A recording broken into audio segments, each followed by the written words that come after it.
She's 16 years old. She's basically a Palestinian Canadian, and she wishes she could leave. She actually tried to do that multiple times, but unsuccessfully. Aisha, could you talk to us about your experience here? This is maybe the first time ever for you to experience such a situation. You're in the middle of a war, and you're expected to leave maybe tomorrow, I hear. Talk to us about that. It's honestly a very petrifying situation. It's like you can't imagine what it's like until you're actually in it. Every day is a moment of fear. Like there's not a moment of rest. You're always thinking, are we gonna be next? You keep hearing the sounds of the bombs and the glass shattering, and you see bodies scattered on the floor, and you're like, am I gonna be next? Or is tomorrow going to be a day where we'll have food or water? Because right now our food is very limited. Our water isn't even clean, the water that we drink. And we are in a very crowded house, but our situation is actually better than most. Like, we are in a pretty good place, all things considered, and we just hope that we can leave soon. That's all we can hope for. Okay, I understand that you were internally displaced.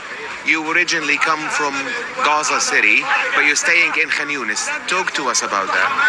So, a few days into the war, we were not planning on leaving. Like, we really wanted to stay in our house and near our family, but then we had to relocate. The whole neighborhood and most of Gaza had to relocate.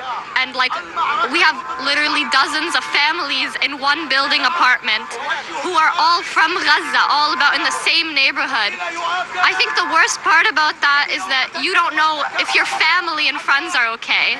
The lines of communication are all mostly cut, and they're very hard to get by. So I'm always thinking, are the people I know okay? You know? Okay. What are your hopes for the future? I understand that you will try to leave Gaza tomorrow.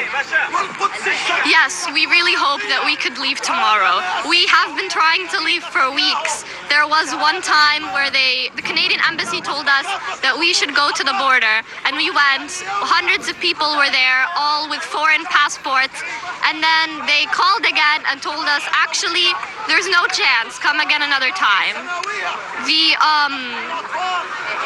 calls we get from the Canadian embassy are very far and in between. So every day we're just waiting for something to come. We have to have our bags at all times, but we can only hope. Okay. How does your life here compare to your life in Canada? I know it doesn't probably, but can you just give us a quick description of the differences? Yeah, well, we moved here to be with during the war, or not during the war, in a regular time. Yeah, we came here to be with our family, and that's probably the best part of being here. I really felt like I had a community. We are in a British international school, and I have clubs, I have friends, I have amazing teachers. We have a beautiful house, you know. Our life was almost normal. I mean, with the borders being restricted and all those things, it's still very tough, but we were happy, you know. Thank you so much, Aisha. Yeah? Thank you. That was Aisha Shouman, just an example of how difficult the situation here is. She came from Canada, and she obviously is able to compare what a child's life should look like